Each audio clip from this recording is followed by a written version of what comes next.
What? No. Oh my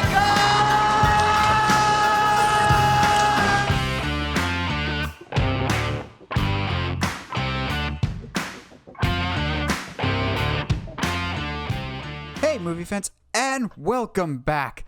It's been a long time since we've done this segment, but welcome back to 5 Good Things, where we take a bad movie, series, anything awful, and we try and find 5 positive things about it. It's been a long time since this has been its own individual segment. We did it for the podcast for a while, but now we're making it back to the way it used to be, the way it should be always. Just Josh and I talking about some crappy movies. And with the success of Godzilla vs. Kong and the rise of kaiju movies yet again, we thought, you know what? Let's look at when kaiju movies don't go correctly. And we're going to talk about Pacific Rim Uprising. And Josh, we were talking about this off mic.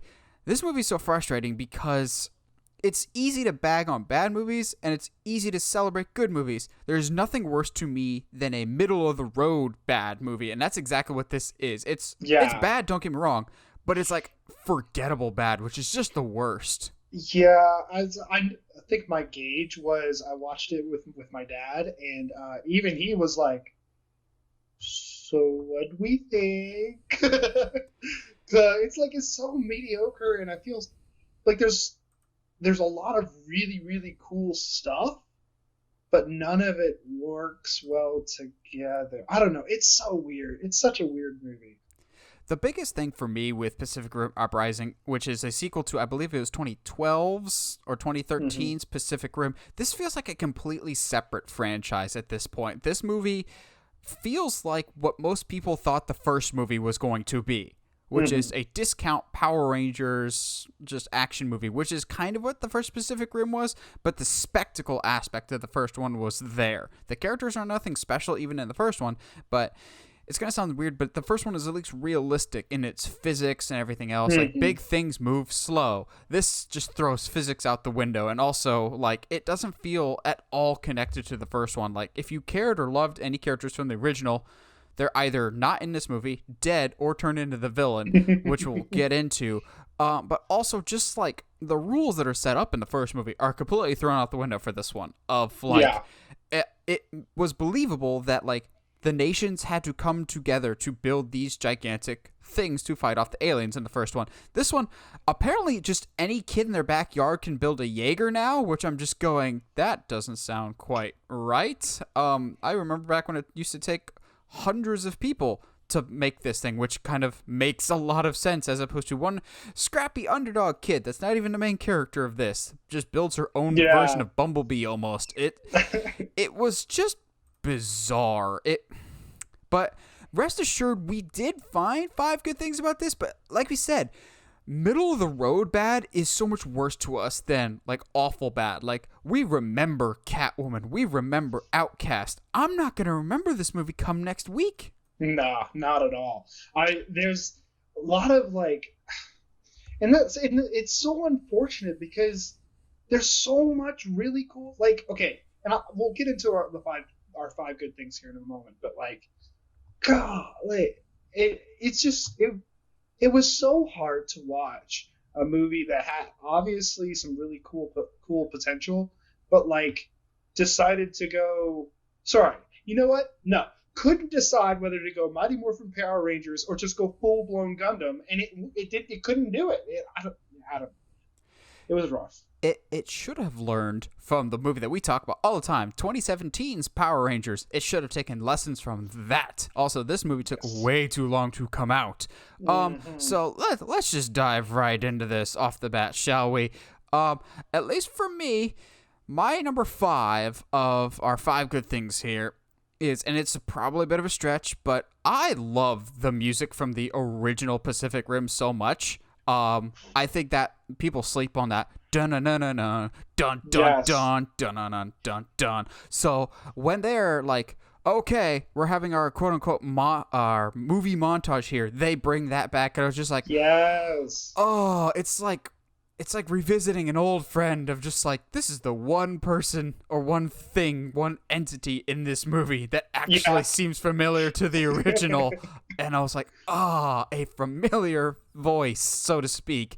It was just like, okay, that's what we know and love from Pacific Rim. So it's a little thing, but it's the right thing. Yeah, and that's like, for me, that was number 5 as well. Oh, fantastic. Yay! But like, and I think the unfortunate thing is I can't tell if I popped so hard for the main Pacific Rim theme because because it's actually good, or because of the rest of the music is really bland.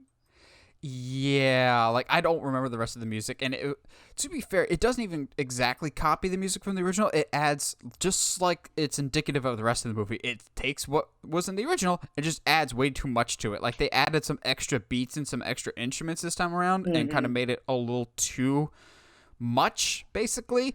However, it was still enough of the original music that I was like, I'm down for this. It feels familiar.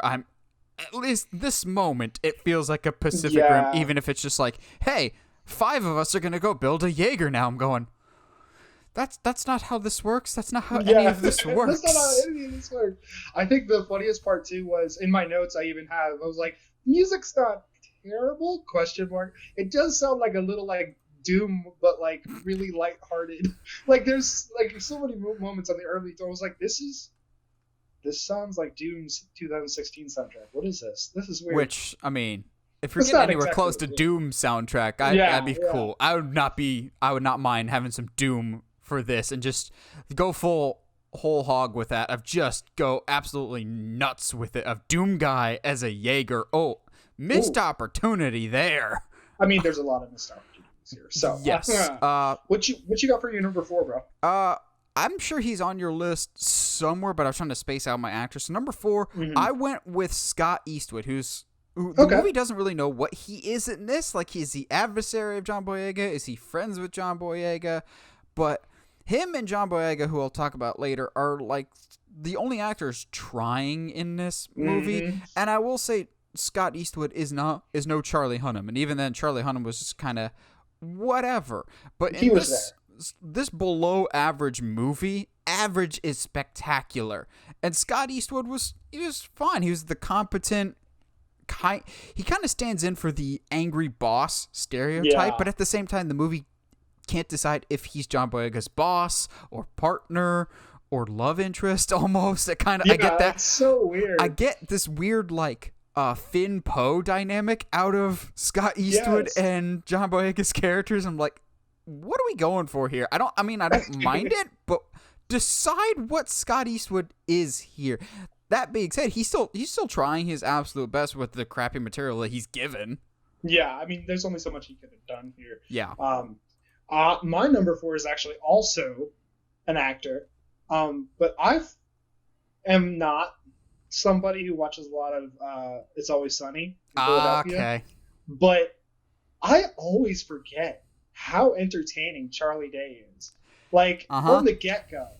He's easily one of my favorite characters in the movie, but, like, I'm going to say it, I wish he was the main villain. Like, he's not, like, he is the main villain, but he's not the main villain. Like, there was, to the point where, like, when it's revealed that, his mind's been taken over by the kaiju, and, he's behind all of it.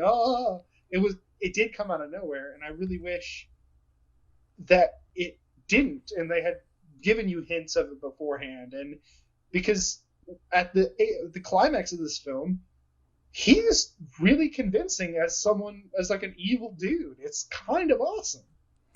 So yeah, I actually will talk about him more later. To me, overall with Charlie Day, the great thing about him in this movie is, I think he's blatantly aware of what kind of movie he is in, and he's just like, okay, here's the scenery in front of me. I'm hungry. It's time to eat everything around me in this scene, because he is just chewing all the scenery, and for that, I love him so much for it. He's great. What would you put as your number 3 then? I actually, a couple of these things here are just, there are things I wish got more attention, like the kaiju Jaegers. When it's revealed that the kaiju are brains are in. Is that your number 3 as well? That's my number 3. Yeah, is actually right? the kaiju Jaeger hybrids. That's Dude, funny. that's Just for so clarification, guys, Josh and I never go No. plan ahead with our list. They're always separate, but it's always entertaining when they line up, and so far Absolutely. they're pretty close. I mean, they're just so cool, dude. I mean, they were very there's a few of them were very reminiscent of Covenant from Halo, but giant, and that's pretty terrifying. They just looked cool, and they did some really good damage, and I don't know, man. I just wish the thing this movie also struggles from is it doesn't know necessarily who they want as their big bad. Because if you had all your OG pilots against these kaiju Jaegers, like, bro, that's a movie right there. Just end it. Like that's your climax. Have that. Like, oh, they were just so cool. Yeah, I think the problem was with this, like, on paper, the Jaeger kaiju hybrids would be really, really cool as a antagonist, and I think visually they look spectacular, even if the movie does not explain necessarily how it's happening. All of a sudden, just like these apparatuses appear out of the robots, and you're like, oh, the kaiju somehow have taken over our good guys' drones, and you're just left scratching your head as to why. Yeah. But I loved the design. I thought that was a really, really clever and out-of-the-box idea. So I put that as my positive just because, while the execution is not great for, hey, let's just mash these things together, this movie already feels like some 5-year-old playing with his action figures. Yeah. And so why not just go, let's just combine the hero's pieces and the villain's pieces into one mega toy and just make it awesome and sell all the toys with everything. That's exactly what it is. It doesn't work super well from a narrative perspective, but from a, okay, I can see what you're going for, and the aesthetics, it's pretty cool. Oh, dude, because then they come and like wreck house, like to the point where like, and that might be one of my issues with it. One of my many issues with this movie is that there's many times when you're like, I don't know. There's too many times when you're like, I don't know how our heroes are going to come back from this. Like there's only so many times that your babyface can kick out before you're like, I don't care. John Cena. If he wins. Oh, yeah. Roman Reigns. Like Johnny Gargano. Yeah, jeez. Guys, just like, you got to give us something to cheer for. And so, you know, like, even to the point like that towards the end of the movie, when they're like, all right, we got this, and then they all get their butts kicked again, and then it's not enough. So Newt is like, all right, bigger bad time. Like, it's tough to watch. What's your number 2? The Mega Jaeger. Okay. I mean, I don't hate it. It's cool. Again, it's one of those, this movie has like 3 antagonists. It's Newt, it's the Mega Jaeger, and it's the Mega Kaiju, and it's the Mega Jaeger though would have been awesome. Yep. Oh, see, and that was my thing, is I was waiting for when all the Kaiju were like, all right, we're gonna all come together now. I was waiting for that moment where the little girl or something who's supposedly a genius was like, hey man, watch this. I put all this new tech that, you know, all these massive companies, which doesn't work in narrative standpoint, but all these other companies haven't figured out, and we could all combine into a giant Jaeger to fight this Mega Kaiju. I think if that happened, Power Rangers would be breathing down their neck, just going, copyright infringement, Megazord, merchandise sales, opportunities. You can't do this. I sacrifice everything, Norman Osborn meme.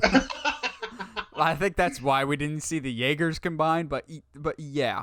I'll also say, honorable mention, the CG in this for the Jaegers and the Kaiju wasn't terrible. It could have been a lot worse. I think there's other times the CG is bad. Like, anytime there's a green screen, I wanted to throw something at my screen. It was so so bad. I don't know why it was as bad as it was, but the green screen for some reason was like Jason Momoa in Joss Whedon's Justice League bad. Like, it's going, oh no, did we not have any physical sets on this movie whatsoever?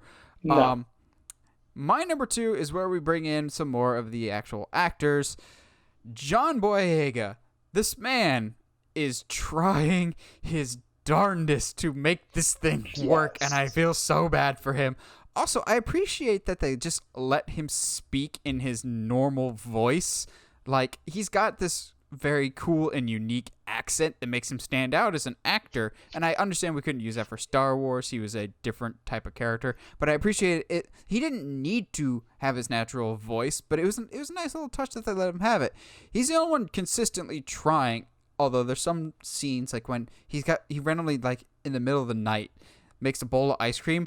That scene he gives no craps at all. I think that was just a loose scene between him and Scott Eastwood of just like, we're in this crap movie, aren't we? Yeah, we are. Let's just roll with the punches here, guys. Bro, that is easily one of my favorite scenes in the movie, though, because he's like, hey, can you give me the sprinkles? And he starts eating them by hand instead. And then they have a discussion about whether or not sprinkles should be on ice cream, which they totally should. They always should. The movie does not care at that point. Also, I should hate John Boyega's character because I hate when sequels needlessly introduce characters that were previously completely unmentioned. Sam Drake in Uncharted 4. Like, Stacker Pentecost did not have a kid other than... what was the girl's name? Which, again, how dare you have any feelings whatsoever for any characters from the original? As spoiler alert, she gets killed off screen. It's either people die, get turned to the villain, or don't come back. I'm like... But in this bland, forgettable cast, John Boyega was at least entertaining. There's no great scene like of him in like Force Awakens when him and Poe escape, but he has this like natural charisma that even with this bad script was able to shine through, and I was able to at least enjoy his performance in this. Even if he doesn't have the best material to work with, he makes it work as best as he possibly can. Absolutely. And that's why he's my number 1. Oh, okay. Dude, he is so, like you said, charismatic. Like, they make the joke of, like, oh, Pentecost is a really cool last name. And, like, throughout the entire movie, also didn't realize that him and Idris basically have the same accent. And because it's, to me, really convincing that he's, like, Idris Elba's son. Like you said, like he does the best to what he can with the script that he's given, which is not always that great, but that speech that's like supposed to be the nod, like, yeah, he's Pentecost's son, is fantastic. And like there's moment that was the moment for me that I was like, where was this when he played Finn?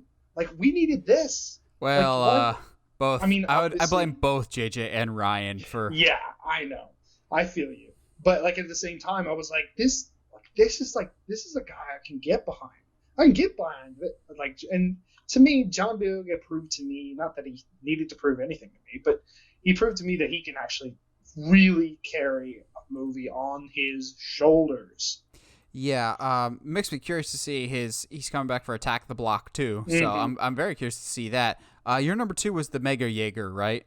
Yes. So you've got, and then number 1 was John Boyega for you. Correct. So that just leaves my number 1, which you mentioned him earlier, but to me, he knew exactly what movie he was in, and that's Charlie Day. Charlie Day was my favorite thing about the first Pacific Rim, just because he's the only one, I won't say that felt natural, but like had any form of charisma or personality in the original Pacific Rim. Everyone else was so stoic. To have a kind of not comedic character, but more loose and on the ground type character, just see the scale of the creatures, was nice. However, turning him into a villain, I don't think was a good choice at all. Yeah. It also logically does not work. Like, shouldn't he have been a villain in the first one then? Why is he a rock star now?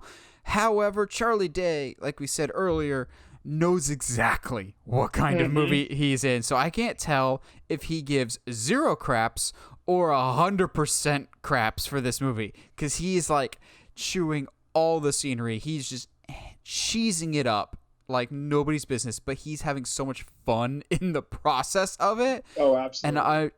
It's just like, I don't get your character, but I want more of your character. You're so utterly nonsensical.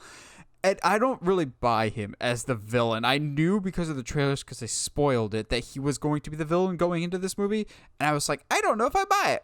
Having seen the movie, I still don't know if I buy him as the villain.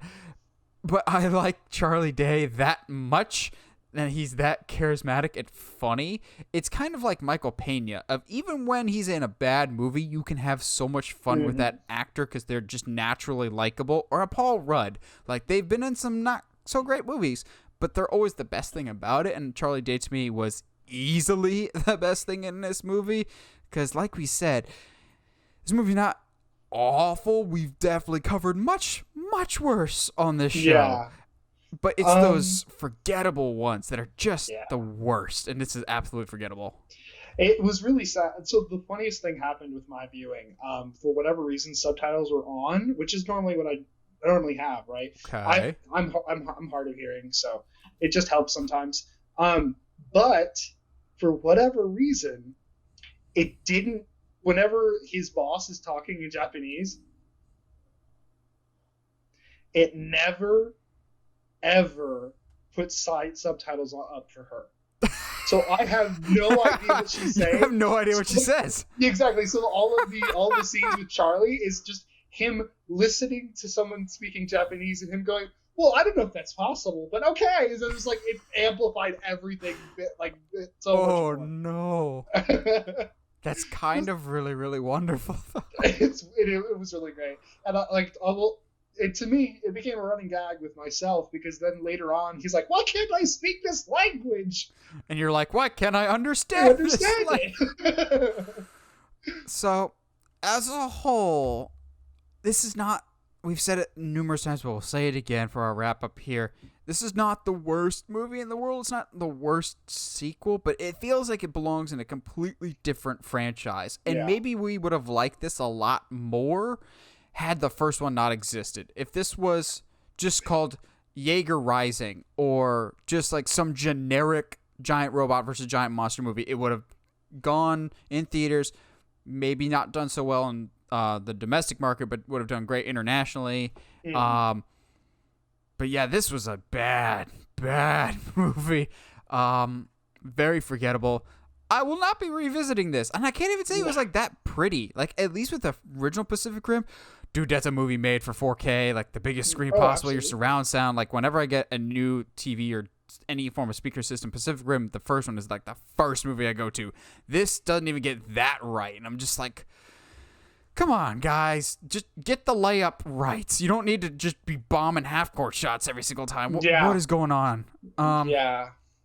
Closing thoughts, Josh, before we wrap this thing up? To steal the line from one of the OG review guys on YouTube, Jeremy Johns, you won't remember this in T-minus now. I've already forgotten it. Yeah, I've already got it. It's a thing that it's one of those like I know I did something today, but I can't remember what. It's fine. It'll do it as a movie to go on in the background, I guess. Yeah. Well, what do you guys think? Have you seen Pacific Rim Uprising? Can you list 5 good things that you would say about this movie if you had to? Let us know in the comments below. We always like hearing from you guys.